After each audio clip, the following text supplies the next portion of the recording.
अस्सलाम वालेकुम। आज हम पढ़ेंगे कि पानी सेल के लिए इम्पोर्टेंट क्यों है। पहले हम ये बात डिस्कस करते हैं कि पानी मीडियम ऑफ लाइफ है, ज़िंदगी के लिए ज़रूरी है। पानी के बगैर ज़िंदगी नहीं। अब इसी बात को हमने डिस्कस करके ये जानने की कोशिश करना है कि ये पानी ज़िंदगी के लिए अहम क्यों है। सबसे पहले अहम होने की दो निशानियाँ बताएंगे। ये हर सेल में है और हर सेल में सबसे ज़्यादा ये 70% एवरेज है। तो हर सेल में मौजूद होना और हर मॉलिक्यूल से कंपाउंड से ज़्यादा होना, ये इस बात की दलील है कि पानी सेल के लिए है। अब अगले मरहले पर हम ये डिस्कस कर रहे हैं कि ऐसा क्या ख़ास है इस पानी में जिसकी वजह से ये हर सेल इसको इतना रखने पर मजबूर है। तो इसकी बहुत सारी प्रॉपर्टीज़ हैं। उनमें से पहली प्रॉपर्टी है हाई पोलैरिटी। ये इनडायरेक्टली हम डिस्कस कर भी चुके हैं। आज इसको सेल में इसकी ज़रूरत के हिसाब से इस एंगल से देखेंगे। पानी का फार्मूला था H2O और हमने देखा था कि एक ऑक्सीजन दो हाइड्रोजनों के साथ या दो हाइड्रोजन्स के साथ कोवैलेंट बॉन्ड के जरिए जुड़ता था और कोवैलेंट बॉन्ड में इक्वल शेयरिंग ऑफ इलेक्ट्रॉन्स हुई थी और उसमें ये शर्त थी कि इलेक्ट्रॉन बराबर टाइम गुजारेंगे, लेकिन ऑक्सीजन ज़्यादा इलेक्ट्रोनेगेटिविटी है एज कंपेयर टू हाइड्रोजन। इसलिए इलेक्ट्रॉन्स इसके गिर्द ज़्यादा टाइम गुजारते हैं तो इसके ऊपर पार्शियल नेगेटिव चार्ज आ जाता है, जबकि हाइड्रोजन के ऊपर पार्शियल पॉजिटिव चार्ज आता है। और पार्शियल पॉजिटिव चार्ज आने की वजह से पानी एक पोलर मॉलिक्यूल बनता है और ये चार्जेस इसमें तीन हैं पोलर पार्शियल चार्जेस, इसलिए ये हाई पोलर मॉलिक्यूल है। तो हाई पोलरिटी इसकी एक प्रॉपर्टी है पानी की। इसका सेल को क्या फायदा होता है? सेल को फायदा ये होता है कि ये सॉल्वेंट बन जाता है। और सॉल्वेंट भी कौन सा? Universal solvent. पानी के अलावा कोई ऐसा सॉल्वेंट नहीं है जिसको यूनिवर्सल सॉल्वेंट कहा जाए। तो यूनिवर्सल सॉल्वेंट का मतलब क्या है? वो सॉल्वेंट जिसमें हर तरह के या तरह के सबसे ज्यादा अक़साम के मॉलिक्यूल जिसमें हल हो सके, इसलिए इसको यूनिवर्सल सॉल्वेंट कहते हैं। तो इसमें कौन से मॉलिक्यूल्स हैं जो हल हो सकते हैं आसानी से? उसमें सबसे पहले आते हैं पोलर मॉलिक्यूल्स। ये खुद पोलर है तो दूसरे पोलर मॉलिक्यूल्स इसमें आके हल हो सकते हैं। दूसरे हैं नॉन पोलर। कुछ मॉलिक्यूल्स हैं जो पोलर तो नहीं हैं लेकिन having certain charges on their surface. कुछ मॉलिक्यूल्स ऐसे हो सकते हैं जिनकी सरफेस पर, वो खुद पोलर नहीं है लेकिन उनकी सरफेस पर कोई चार्ज जुड़ा हुआ है, वो भी पानी में हल हो सकता है। तीसरे जो आयनिक कंपाउंड्स हैं, वो आयनिक कंपाउंड्स पानी में आके आयनाइज हो जाते हैं तो पानी में बड़ी जल्दी हल हो जाते हैं। अब हल होने की संकेत ये जरा देखिए।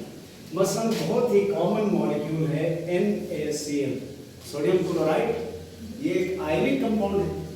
जो ही हम इसको पानी में डाल देते हैं तो ये Na+ और Cl- आयंस में अलग हो जाता है, टूट जाता है। टूटने के इस अमल को क्या कहते हैं? आयनाइजेशन।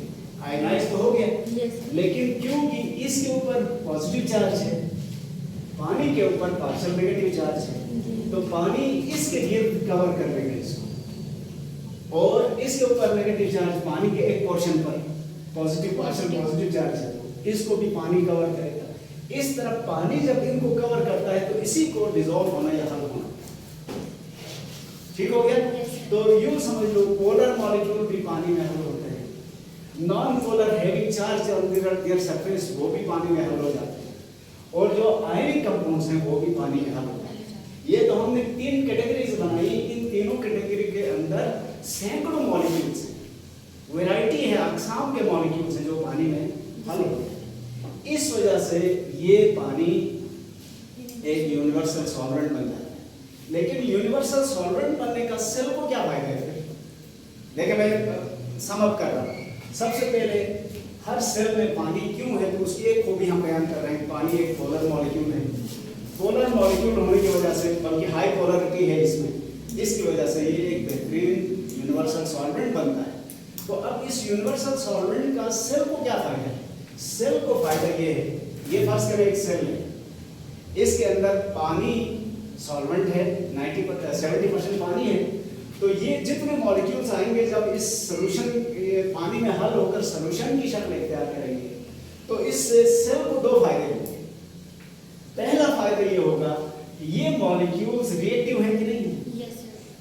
मॉलिक्यूल तो नहीं है, आयंस है ना, ये आयंस रिएक्टिव हो गए। रिएक्टिव होने से मेटाबॉलिज्म का प्रोसेस आसान हो जाएगा। एक तो सेल को ये फायदा होगा क्योंकि सेल का काम ही मेटाबॉलिज्म है, और इसकी वजह से आयनाइज हो जाए या पानी में हल हो जाए आयनाइज हुए बगैर भी, तो वो रिएक्टिव हो जाते हैं। रिएक्टिव होने से मेटाबॉलिज्म का अमल शुरू हो जाता है। एक फायदा ये हुआ पानी के यूनिवर्सल सॉल्वेंट होने का सेल को। दूसरा फायदा क्या है? दूसरा फायदा ये है कि पानी इनको खोल के, इन मॉलिक्यूल्स को आयनाइज करके इधर स्टोर करके भी रख सकते हैं। स्टोरेज का भी काम कर रहा है। तो बैक वक्त ये खूबी सेल के दो हवालों से काम आ रही है। एक, डिसॉल्व होने वाली चीजें रिएक्टेंट हो जाती हैं, रिएक्टिव हो जाती हैं, तो वो मेटाबॉलिक रिएक्शंस आसान हो जाते हैं। दूसरा, पानी इन सब्सटेंसेस को for a long time store करके रख सकता है, जिसकी वजह से जब जरूरत पड़े इनको काम में लाया जाएगा। तो एक खूबी वो थी जो सेल को इतनी पसंद आई कि सेल ने कहा मुझे यही पानी ला दो, बहुत सारा पानी मेरे अंदर रखो, तो सेल काम आ रहा है इसलिए रखिए। ये समझ में आ गई बात? yes, अच्छा, अब दूसरी खुसूसियत हम डिस्कस कर रहे हैं, हाइड्रोजन बॉन्डिंग। हाँ, पोलर जिसमें पार्शियल पॉजिटिव चार्जेस हो ना, उनको पोलर मॉलिक्यूल्स कहते हैं। वाटर के साथ हल होने वाले मसलन बहुत सारे प्रोटीन्स हैं, पूरे प्रोटीन्स हैं, वो नॉन पोलर हो सकते हैं, लेकिन उन प्रोटीन के साथ कोई एक अद ऐसा चार्ज लगा हो तो वो पानी में हल हो जाता है। ठीक है जी, पोलर तो पानी हो गया, नॉन पोलर एक प्रोटीन हो गया ना।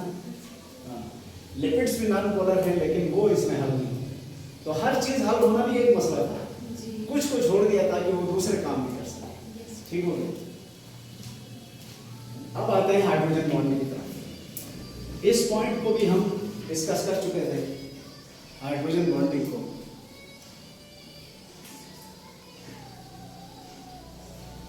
हाइड्रोजन बॉन्डिंग,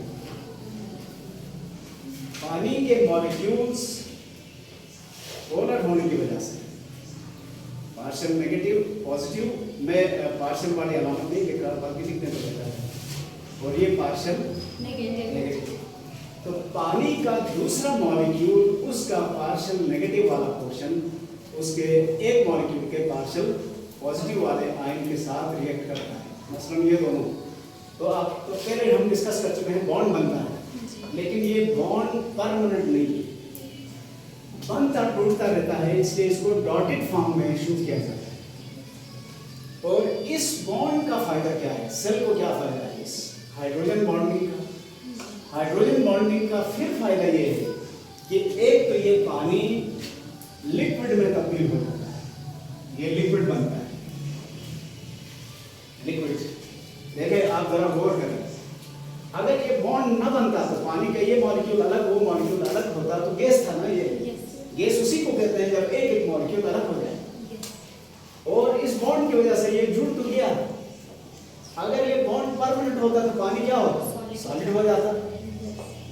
मेरी बात समझ में आ रही है ना? मैं दोबारा बताता हूँ, अगर ये बॉन्ड बनता ही नहीं तो पानी गैस की शक्ल में होता। अगर बॉन्ड परमानेंट होता तो सॉलिड हो जाता, लेकिन वीक सा एक बॉन्ड बना जो बनता टूटता रहता है, जिसकी वजह से ये पानी ना सॉलिड हुआ ना गैस हुआ, बल्कि लिक्विड फॉर्म में आ गया। लिक्विड में मूवमेंट की गुंजाइश है और ये फ्लो करने के काबिल हो गया। तो पानी फ्लो कर सकता है, और फ्लो करने का फायदा क्या है? सेल को क्या फायदा है पानी के बहने से? सेल को फायदा ये है कि it is used to transport materials. अब ये सॉल्युबिलिटी भी है और फ्लो इसके अंदर डाल दो मटेरियल्स को, जो हल होते डाल दो, फिर बह रहा है तो बहते हुए उनको लेके जाएगा। कहाँ ले जाएगा? छोटे पैमाने पर देखें तो सेल के अंदर आपको मालूम है एक काम तो मुस्तकिल हो रहा है ना, साइटोप्लाज्म चलता रहता है, उसको क्या कहते हैं? साइक्लोसिस या साइटोप्लाज्मिक स्ट्रीमिंग। इसकी वजह से क्या हुआ, सेल के अंदर मटेरियल्स एक जगह टिके नहीं रहेंगे, पूरे साइटोप्लाज्म में गर्दिश में रहेंगे, लिहाजा ये चलेगा। बड़े पैमाने पर आए, मसलन इंसान के जिस्म पर देखें तो जो ब्लड है हमारा, उस ब्लड में 55% प्लाज्मा है, उस प्लाज्मा का 90% वाटर है, और यही वाटर खून के सेल्स को भी लेकर चल रहा है। 3 तरह के सेल्स को, खून में हल अंदर मौजूद हल शुदा खुराक को भी लेकर जा रहा है, गैसेस को भी लेकर चल रहा है, वेस्ट को भी लेकर चल रहा है। तो यही पानी इस हाइड्रोजन बॉन्ड की वजह से लिक्विड स्टेट में आ जाता है, और लिक्विड होने की वजह से ये फ्लो कर सकता है। फ्लो करने की वजह से सेल इसको ट्रांसपोर्ट के लिए यूज करता है। न सिर्फ सेल ट्रांसपोर्ट के लिए यूज करता है, बल्कि पूरा ऑर्गेनिज्म इस पानी को ट्रांसपोर्ट ऑफ मटेरियल के लिए यूज कर सकता है। कौन से मटेरियल? जो इसमें हल हुए उनको भी, जो हल नहीं हुए सस्पेंडेड हुए उनको भी, जो कोलाइड हुए उनको भी, हर तरह के मॉलिक्यूल को ये सेल के अंदर भी घुमा रहा है, और ऑर्गेनिज्म के एक सिस्टम से दूसरे सिस्टम, एक पार्ट से दूसरे पार्ट तक भी ट्रांसपोर्ट कर सकता है। तो अब जो हम पढ़ते जाएंगे आपको एक एहसास होगा कि सेल ने पानी को रखकर, अपने अंदर रखकर, सेल ने पानी पर एहसान नहीं किया, बल्कि पानी की वो खूबियां थी जिसकी वजह से सेल मजबूर हुआ इसको अपने पास रखने। एहसान पानी सेल पर कर रहा है, सेल पानी पर कोई एहसान नहीं कर रहा है, क्योंकि इसकी खूबियां ही ऐसी। मिसाल के तौर पर आप दोस्त बनाते हैं, तो दोस्त किन लोगों को बनाते हैं? जिनसे आपके ख्यालात मिले, जिनसे आपको फायदा पहुंचे। तो आपने दोस्त पर एहसान किया या दोस्त की खूबियों ने आप पर एहसान किया? दोस्त की खूबियों। यही पानी और सेल की दोस्ती का राज है, ठीक है ना? सेल ने अगर अपने पास बहुत ज्यादा पानी रखा है तो ये पानी की खूबियां थी जो जिसने सेल को मजबूत किया। उनमें से पोलैरिटी ही सबसे बड़ी खूबी है। पोलैरिटी की वजह से ही हाइड्रोजन बॉन्डिंग वजूद में आई, और हाइड्रोजन बॉन्डिंग की वजह से ये फ्लो के काबिल हुआ। फ्लो होने की वजह से सेल और ऑर्गेनिज्म के अंदर इसको ट्रांसपोर्ट के लिए इस्तेमाल किया गया। 2 खूबियां बताए, कोई कंफ्यूजन किसी को है तो जी। अब तीसरी खूबी है कोहेजन एंड टेंशन। ये खूबियां भी उसी पहली खूबी की वजह से वजूद में आई। कोहेजन एंड एडहेजन है, टेंशन मैंने गलती से लिखा है एडहेजन, क्योंकि ये दोनों हम अमूमन कहते हैं ना, प्राइमरी तो सेकेंडरी जहन में आता है, कोहेजन आता ही टेंशन भी जहन में आता है। यहाँ टेंशन का जिक्र नहीं है। पोलैरिटी की वजह से पानी में हाइड्रोजन बॉन्ड बने, हाइड्रोजन बॉन्ड बनने की वजह से पानी के मॉलिक्यूल्स एक दूसरे के साथ जुड़े रहने पर मजबूर होते हैं। इस एक जैसे मॉलिक्यूल्स के आपस में जुड़े रहने को कोहेजन है, और कोहेजन की वजह से ही फ्लो आया था, फ्लूइडिटी आई थी, जिसकी वजह से ट्रांसपोर्ट करने के कारण। इसी तरह एडहेजन क्या है? जब 2 मुख्तलिफ मॉलिक्यूल्स एक दूसरे से जुड़े रहे तो इस कैफियत को एडहेजन कहते हैं। पानी के मॉलिक्यूल इसी पोलैरिटी की वजह से न सिर्फ आपस में कोहेर रहते हैं, बल्कि कुछ और मॉलिक्यूल्स के साथ एडहेर भी रहते हैं। हम सिर्फ उन मॉलिक्यूल का जिक्र करें जिनको हमने फंडामेंटल मॉलिक्यूल्स कहा। कितने थे फंडामेंटल मॉलिक्यूल? 4 है ना, पानी के अलावा कार्बोहाइड्रेट, प्रोटीन, लिपिड्स और न्यूक्लिक एसिड। ये पानी एडहेजन की सलाहियत लिपिड्स के अलावा सबके साथ है। पानी में एडहेजन की सलाहियत किस किस के साथ है? कार्बोहाइड्रेट के साथ है, प्रोटीन के साथ भी है, और न्यूक्लिक एसिड के साथ है, लेकिन लिपिड्स के साथ नहीं है। तो ये तीनों मॉलिक्यूलों के साथ जुड़ सकता है, और ट्रांसपोर्ट के लिए ये एडहेजन भी जरूरी है। खास तौर पर जब हम प्लांट्स में ट्रांसपोर्ट ऑफ वाटर पढ़ेंगे, transport of water and minerals, तो आपको अंदाजा हो जाएगा एडहेजन है कार्बोहाइड्रेट के साथ, सेलुलोज कार्बोहाइड्रेट है, तो इसीलिए पानी नीचे से ऊपर चढ़ सकता है, और ये ऊपर नीचे से ऊपर चढ़ते वक्त मिनरल्स को भी लेकर आ सकता है। एडहेजन का मैं आसान दो आपको मिसालें बताता हूँ। पहली मिसाल में आप पानी फेंक दे किसी चीज के ऊपर, अगर वो चीज गीली हुई तो समझ लें एडहेजन है, पानी जुड़ गया ना उधर। गीला इसीलिए हुआ है, गीलापन का मतलब क्या है, पानी के चिपके रहना, कार्बोहाइड्रेट के साथ ये है, लिपिड्स के साथ नहीं है। तो अगर इस बोर्ड के ऊपर में ऑयल की लेयर चढ़ा के फिर इस पर पानी फेंकूं तो ये कभी भी गीला नहीं होगा। जैसे मैंने मिसाल भी बताई थी गालिबन आपको, बतख है पानी में डूब के बाहर आ जाती है लेकिन उसके पर गीले नहीं होते। वजह क्या है, बतख के या जितने एक्वेटिक बर्ड्स हैं उनके फीदर्स के ऊपर ऑयली लेयर होती है, उसी ऑयली लेयर की वजह से वो गीले नहीं होते। तो जानदारों ने इस खूबी को भी इस्तेमाल किया, न सिर्फ ट्रांसपोर्ट बल्कि वाटर प्रूफिंग के काम आ रही है। तो एडहेजन और कोहेजन की वजह से पानी फ्लो करने में इसको आसानी होती है, यानी जिस पाइप या जिस पाथ से पानी चलेगा उसके साथ एडहेयर होना जरूरी है ताकि उसको चलने में आसानी हो। जैसे अगर मुझे कहें इस दीवार पर चढ़ जाए तो मैं नहीं चढ़ सकता, क्यों नहीं चढ़ सकता, हाथ पैर रखने की जगह नहीं है। लेकिन अगर इसमें कोई ऐसे खूंटियाँ लगी हों तो शायद मैं उन पे पैर हाथ रख के चढ़ सकूं। तो पानी भी इसी तरह उसको भी चलने के लिए एडहेजन की भी जरूरत होती है। सर वो अभी हाथ पे ऑयल लगता है ना, फिर हम पानी लगाते हैं लेकिन पानी तो हाथ गीला नहीं होता लेकिन फिर भी हाथ ठंडा होता है। हाँ, अब उसकी क्वांटिटी का फर्क है जी। आप अच्छी तरह से वेक्स लगा दें जी। या ऑयल में अच्छी तरह से हाथ डुबो के रखें, अब आप गीले करें तो कभी नहीं होगा। ठंडा होता है सर, ठंडक तो खैर वो टेम्परेचर तो पास होता है, टेम्परेचर तो पास होगा, गीलापन नहीं है। ठीक होगी जी।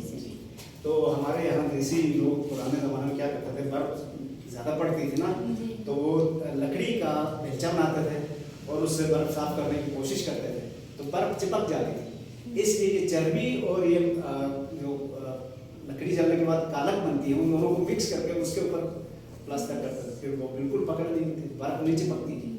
तो ये इन प्रैक्टिस बहुत सारी ऐसी चीज़ें हैं जो एडहेजन ना होने की वजह से यूजफुल है। एडहेजन होना भी यूजफुल है, सबके साथ होना खतरनाक था, इसलिए कुछ के साथ इसका एडहेजन नहीं है। तो ये फ्लो में हेल्प करता है। तो सेल में रखा तो एक वजह ये भी कोहेजन एंड एडहेजन। सर मतलब जब प्लांट के अंदर जाइलम के अंदर वाटर ट्रांसपोर्ट होती है सर, वो एडिशन में फिर उसका वॉल लिपिड ही होगा? नहीं, उसकी सेल वॉल में सेलुलोज है जो कार्बोहाइड्रेट है, इसीलिए वहाँ ट्रांसपोर्ट हो रहा है।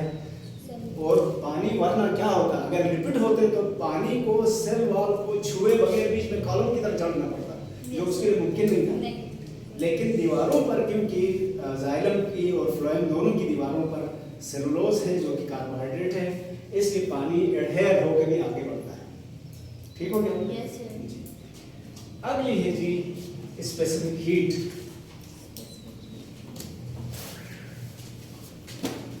High specific heat capacity, high specific heat capacity, इसका क्या मतलब है? सबसे पहले the amount of minimum heat required to raise the temperature of 1 gram of some substance to up to 1 degree।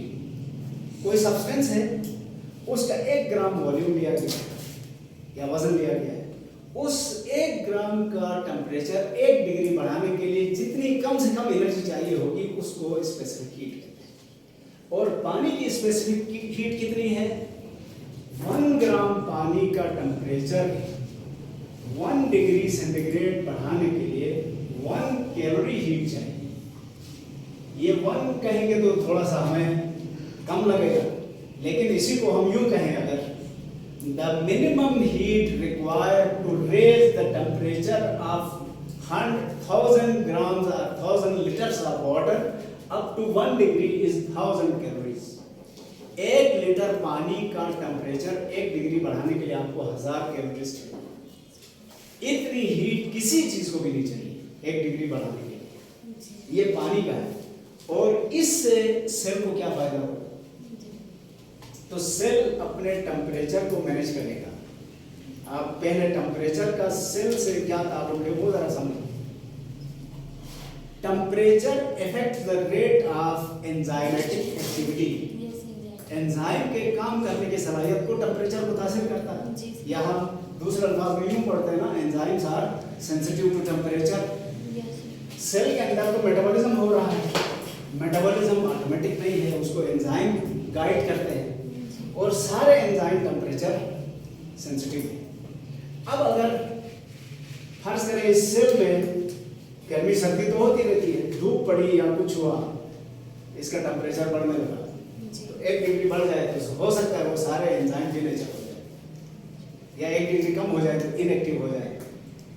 तो पानी क्या करता है, इस हाई स्पेसिफिक हीट की वजह से हीट को खुद एब्जॉर्ब करके सेल के ऊपर उस हीट के असरात को रोकता है। क्यों, कैसे एब्जॉर्ब करता है पानी? कहा यह जाता है कि जब हाई स्पेसिफिक हीट या हाई नहीं कहेंगे, हीट जब अप्लाई होती है पानी पर तो उसकी एक बड़ी मिकदार पानी के मॉलिक्यूलों के बीच में जो हाइड्रोजन बॉन्ड थे उनको तोड़ने में लग जाती है, हाँ जी खर्च हो जाती है, हीट खर्च हो जाती है। जी तो अब इस सारे बॉन्ड टूट जाएंगे तो ये गैस हम तोड़ेगा ना, भाप बनेगा, देखा है ना। यस तो हो क्या रहा है यहाँ पर, जब भी सेल के अंदर तो पानी है, 70% पानी भरा हुआ है, जब भी इसके ऊपर हीट अप्लाई होगी तो उस हीट की एक बड़ी क्वांटिटी इन हाइड्रोजन बॉन्ड को तोड़ने में लग जाएगी, जिसकी वजह से क्या होगा, वो हीट हम कहेंगे पानी के अंदर एब्जॉर्ब हो गई। और जब हीट एब्जॉर्ब हो जाएगी तो सेल मुतासिर नहीं होगा, सेल के काम मुतासिर नहीं होंगे। तो पानी ने सेल के लिए कुर्बानी दी और ये कुर्बानी जान पे खेल के देता है। मैं बाद में डिटेल बताऊंगा, फिलहाल सरसरी सुन लें। सबसे पहले तो इस हाई स्पेसिफिक हीट की वजह से पानी ने क्या किया, हीट को खुद जज़ब करके सेल को डैमेज होने से बचा लिया, एंजाइम को खराब होने से बचा लिया। अगर हीट उससे बढ़ जाए तो पानी क्या हो जाता है, वेपराइज होता है, एवापोरेट होता है, खुद गैस बन गया, सेल को अब भी बचा रहा है। और अगर हीट अब भी बढ़ी, उससे भी आगे बढ़ गई तो आयनाइज हो जाता है पानी, यानी पानी सेल के लिए फना हो रहा है। पहले हीट जज्ब कर करके सेल को बचा रहा है, जब हीट की लिमिट उससे बढ़ जाए तो होता है गैसियस स्टेट में चला जाता है, वेपराइज हो जाता है। जब उससे भी बढ़ जाता है तो ये आयनाइज होकर खुद फना हो रहा है, सेल को बचा रहा है। तो अब बताइए कि सेल ने पानी को अपने अंदर रखकर पानी पर एहसान किया या पानी ने इस पर किया? पानी ने इस पर वो किया। सेल के कितने पहलू से काम आ रहा है पानी, इसलिए सेल में सबसे ज्यादा पानी पाया जाता है किसी भी कंपाउंड के मुकाबले, ठीक है। लेकिन इसकी क्वांटिटी वेरी कर सकती है, सेल टू सेल या type of cell to type of cell variations हो सकती हैं। तो हाई स्पेसिफिक हीट की वजह से heat can not affect the activity of metabolism because water absorbs most of the heat. और इस एब्जॉर्प्शन की वजह से क्या होता है, हाइड्रोजन बॉन्ड पानी के टूट जाते हैं, लेकिन उस हीट का एंजाइम के ऊपर कोई असर नहीं होता है और मेटाबॉलिक रेट जारी सारी रहती है।